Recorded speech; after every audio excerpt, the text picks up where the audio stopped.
నమస్తే SR7 TV news కి స్వాగతం.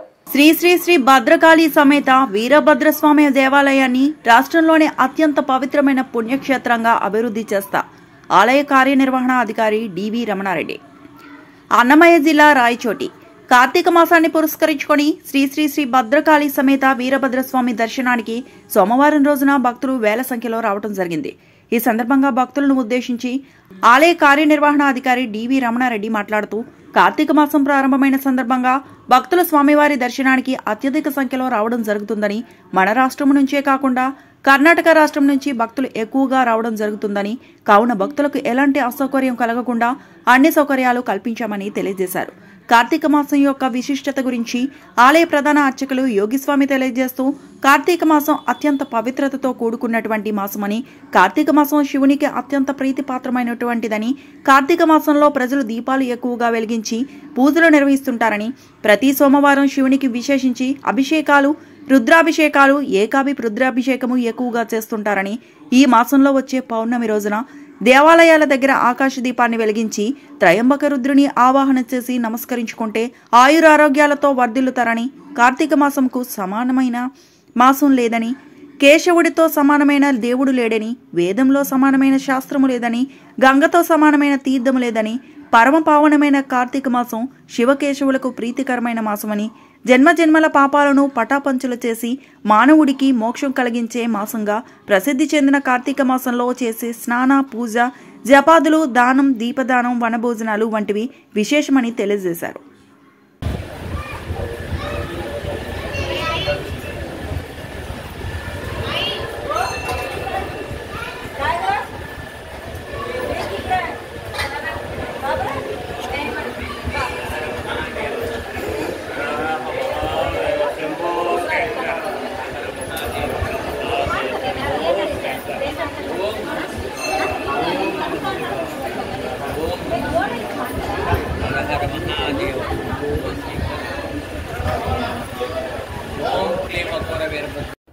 నమస్తే SR7 టీవీకి స్వాగతం. నా పేరు ఆర్వి సాడే, అన్నమయ్య జిల్లా ఇన్ఛార్జ్. మరి హిందువులు అత్యంత పవిత్రమైన మాసంగా భావించేటువంటిది కార్తీక మాసం.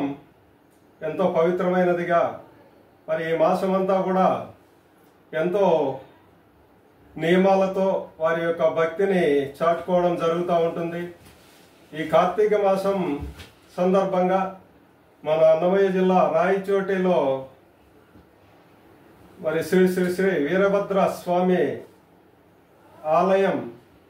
ఆలయానికి భక్తుల రద్దీ కూడా పెరగడం జరిగింది. మరి ఈ కార్తీక మాసం సందర్భంగా భక్తులు ఎంతమంది ఇక్కడ దర్శనం చేసుకోవడం జరుగుతుంది, భక్తులకు కల్పించినటువంటి సౌకర్యాలు ఏంటి అనేటువంటిది మన ఆలయ ఈవో గారితో ఒక సమాచారాన్ని తీసుకుందాం. నమస్తే సార్. నమస్తే. ఈ కార్తీక మాసం సందర్భంగా భక్తులు రద్దీ కూడా పెరగడం జరిగింది ఆలయానికి. మరి మీరు ఇక్కడ భక్తులు కల్పించినటువంటి సౌకర్యాలు ఏంటి, భక్తులు ఏ విధంగా ఇక్కడ స్వామివారిని ఇక్కడ కొలవడం జరుగుతుంది, అలాగే మొక్కులు ఏ విధంగా తీర్చుకుంటారు అనేటువంటిది ఒక సమాచారాన్ని ఇవ్వండి సార్. పట్టుకుంటా సార్, చెప్పండి. ముందుగా SR టీవీ న్యూస్ వారికి ధన్యవాదాలు. Thank you sir. అన్నమయ్య జిల్లా రాయచోటి పట్టణమునందు మాండవ్య నదీ తీరమున వెలిసిన శ్రీ భద్రకాళి సమేత వీరభద్రస్వామి దేవస్థానం నందు 25/10/2025 నుండి అనగా కార్తీక మాసాలు మొదలైనందున మొదటి కార్తీక మాసం 27/10/2025 మొదటి కార్తీక మాసం ఈరోజు ప్రారంభమైంది. ఈ దినం నుంచి మనకు 4 కార్తీక సోమవారాలు, ఒక పౌర్ణమితో కలుపుకొని 5 పండుగలు నెలంతయు కార్తీక మాసం జరుగుతాయి. ఇక్కడ ఈ క్షేత్రం మన రాష్ట్రం నుంచే కాకుండా ఇతర మహారాష్ట్ర, మన ఆంధ్రప్రదేశ్, కర్ణాటక రాష్ట్రం గల అన్ని జిల్లాల నుంచి ఎక్కువ ఈ క్షేత్రం, శ్రీశైల క్షేత్రం తదనంతరము భద్రకాళి సమేత వీరభద్రస్వామి వారు మన రాయచోటి పట్టణం నందు ప్రథమ క్షేత్రంగా విరాజిల్లుతున్నాడు. ఈ వీరభద్రస్వామి శివుని జుటాజుటం నుంచి ఉద్భవించినాడు కాబట్టి శివుని సారాంశంలో రేణుకా ఎల్లమ్మ స్థానంలో వీరభద్ర స్వామివారు వెలిసి ఉన్నారు మూల విరాటుగా. స్వామివారిని కర్ణాటక భక్తులు ఎక్కువగా ఇక్కడ దర్శించుకుంటున్నారు. ఈ రోజు నుంచి మొదలైనందున మొదటి సోమవారం అయినా కానీ ఉదయం ప్రతినిత్యము వీరభద్ర స్వామివారికి అయితేనేమి, సబ్ టెంపుల్ అఘోరలింగేశ్వరి అయితేనేమి, వినాయకునికి అయితేనేమి, సుబ్రహ్మణ్యం అయితేనేమి, ఈ అమ్మవారికి అయితే భద్రకాళి అమ్మవారికి అయితేనేమి ప్రతినిత్యము అభిషేకాలు జరుగుతాయి. ఇక్కడ స్వామివారి వీరభద్ర స్వామికి అనేది ప్రతినిత్యము 5:30కు 9:30కు 2 టైమ్స్ అభిషేకం చేయడం జరుగుతుంది భక్తులు దృష్టిలో పెట్టుకొని ఎనీ టైము. అయితే ఈరోజు భక్తులు తాకిడి ఎక్కువగా ఉన్నందున అభిషేకాలు దాదాపు 250 పైనే అభిషేకాలు చేసుకున్నట్టు మాకుంది. భక్తులు కన్నా దాదాపు 1500 మంది వచ్చినట్టు తెలుస్తుంది. ఇక్కడ రెండోది, గతంలో నిత్యాన్నదానం అనేది సోమవారం మంగళవారం అమావాస్యకు మాత్రమే భక్తులకు అన్నదానం ఏర్పాటు చేసేవాళ్ళము దేవస్థానం నుంచి. 2023 జనవరి నుంచి నిత్యాన్నదానం ఏర్పాటు చేయడం జరిగింది. భక్తుల దృష్టిలో ఎక్కువ భక్తులు రావడంతో ఈ భక్తులు వచ్చేదానికి కాను కర్ణాటక భక్తులు సుదూర ప్రాంతాల నుంచి వస్తున్నందున దేవస్థానం తరఫున ఉత్తర భాగంలో 37 రూములు, అటాచ్డ్ బాత్రూమ్లు, సాధారణ రూములు ఒక 8, పబ్లిక్ టాయిలెట్స్ ఒక 18, టూరిజం ఏపీ బిల్డింగ్ నందు నిత్యాన్నదానం భక్తులకు ఎటువంటి వర్షం వచ్చిన ఎడల వర్షం స్టార్ట్ అయింది కాబట్టి ఆ వర్షాభావం దృష్టిలో పెంచుకొని ఏపీ టూరిజం బిల్డింగ్ నందు గత 2 నెలల నుంచి నిత్యాన్నదానం అక్కడ స్టార్ట్ చేయడం జరుగుతుంది. వాళ్ళకి ఎటువంటి అసౌకర్యం లేకుండా సుదూర ప్రాంతం నుంచి వచ్చిన భక్తులకు అన్ని విధాల ఏర్పాట్లు దేవస్థానం తరఫున త్రాగునీరు అయితేనేమి, వాళ్ళకు మంచి భోజనం, రుచికరమైన భోజనం అయితేనేమి అన్నీ ఈ భక్తులకు ఇబ్బంది లేకుండా ఏర్పాటు చేయమని, మరియు ఎటువంటి అవాంఛనీయ సంఘటనలు జరగకుండా ఎప్పటికప్పుడు కార్తీక మాసం అనక కర్ణాటక రాష్ట్రంతో పాటు మన రాయచూటి పట్టణం జిల్లా వాసులు నిత్యం ఉదయంనే 3, 4, 5 గంటలకే స్త్రీలు తలస్నానం పట్టించుకొని పవిత్రమైన కార్తీక మాసం. నమస్తే స్వామి.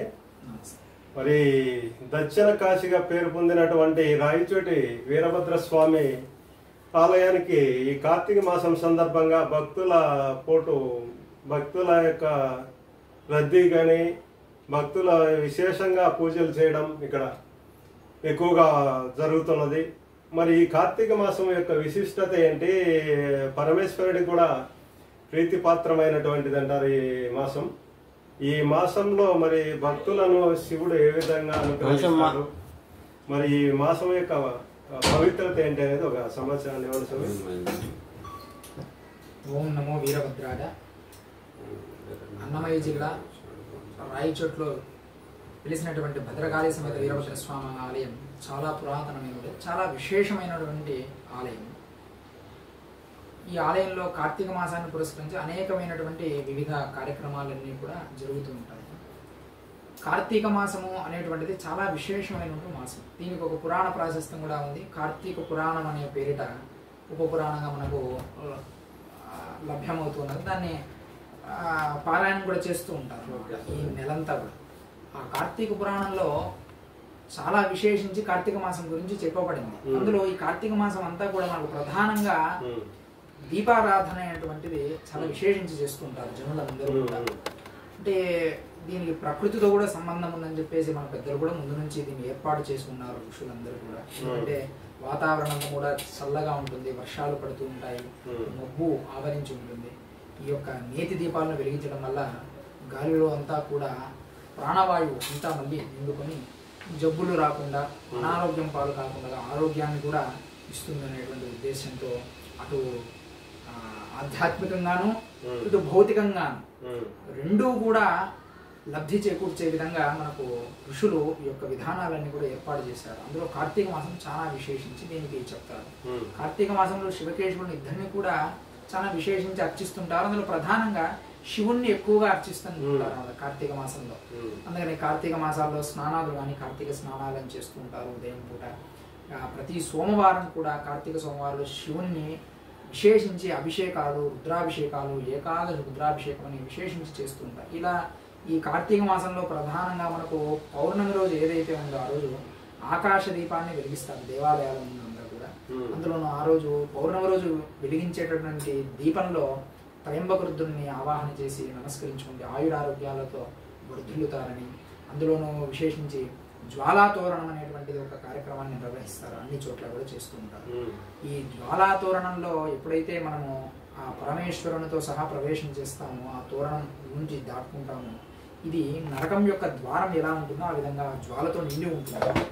ఎప్పుడైతే మనము ఈ ద్వారాన్ని దాటి వెళ్తామో పరమేశ్వరునితో సహా, మనకు ఆ నరకం యొక్క ద్వారాన్ని దాటేందుకు బాధ మనకు అంటే నరకంలో ప్రవేశించాల్సిన అవసరం ఉండదు, శివ సాయుధ్యం లభిస్తుంది, మనము కైలాసాన్ని చేరుతాము అనేటువంటి ప్రతీది కూడా మనకి కార్తీక మాసంలోనే చూస్తూ ఉంటాం. స్వామి, ఇప్పుడు భక్తులు చాలా మంది వారి యొక్క స్వార్థమైన కోరికల కోసం కూడా ఎక్కువగా పూజలు చేయడం జరుగుతుంది ఈ మధ్య కాలంలో. మరి ఏ విధంగా భక్తులు పూజలు స్వామికి నిర్వహించితే ఫలించుతాయంటారు?